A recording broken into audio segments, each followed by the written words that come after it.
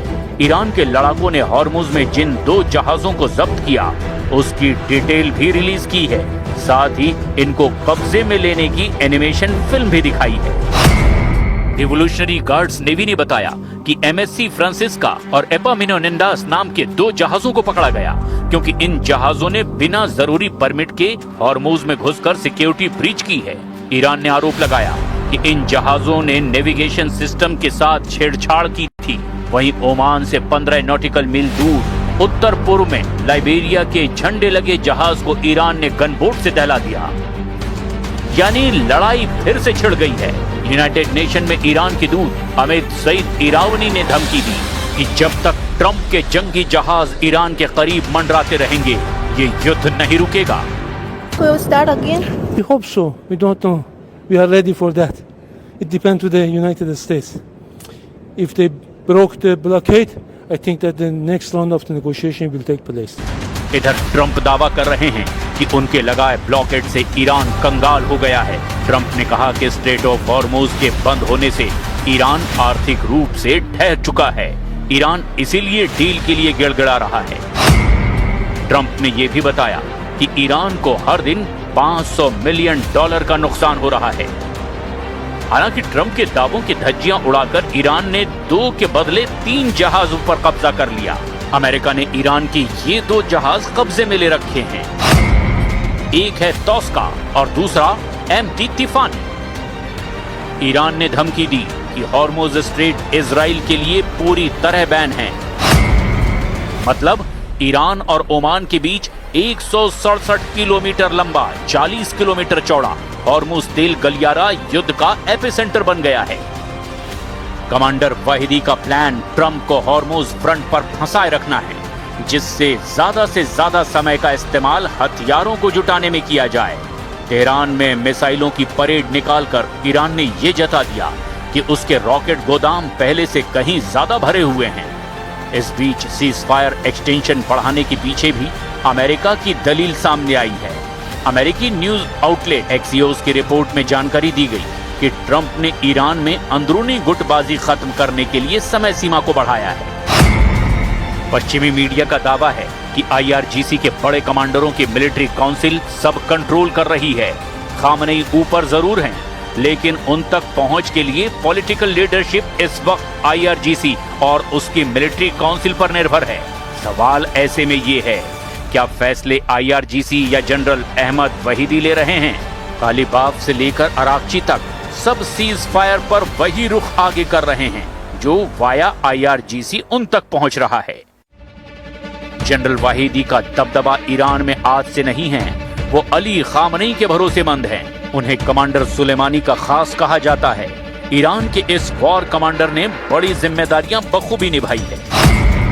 General वाहिदी Ibrahim रईसी के कार्यकाल के दौरान ईरान के गृह मंत्री थे। महमूद अहमदीनेजाद के राष्ट्रपति पद पर रहने के दौरान वाहिदी रक्षा मंत्री के पद पर भी रहे। जनरल अहमद वाहिदी पहले कुद्स फोर्स के कमांडर रह चुके हैं। वो भी कासिम सुलेमानी की इस एलिट यूनिट के कमान संभालने के पहले की बात है।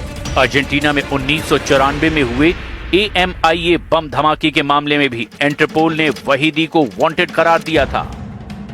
जनरल वाहिदी की सोच सुप्रीम लीडर अली खामनेई से मेल खाती है। वाहिदी अमेरिका और इजराइल से समझौते के सख्त खिलाफ बताए जाते हैं। हॉर्मुज पर उनकी बनाई शर्तें ये बता रही है कि ट्रंप कितनी भी कोशिश क्यों ना कर लें, युद्ध रुकने वाला नहीं है। ईरान की संसद ने हॉर्मुज पर कंट्रोल के लिए 12 पॉइंट का एक बिल तैयार किया है। संसद ने मुहर लगने के बाद ईरान कानूनन तरीके से हॉर्मुज पर कंट्रोल कर सकेगा। ईरान के नए बिल से सबसे ज्यादा नुकसान इजराइल और उसके करीबी देशों को होगा, जिसमें ग्रीस, UAE, सोमालीलैंड भी शामिल है। मेहर न्यूज के मुताबिक ईरान ने जो प्रस्ताव तैयार किया है उसमें हॉर्मुज को अपना हिस्सा बताया है।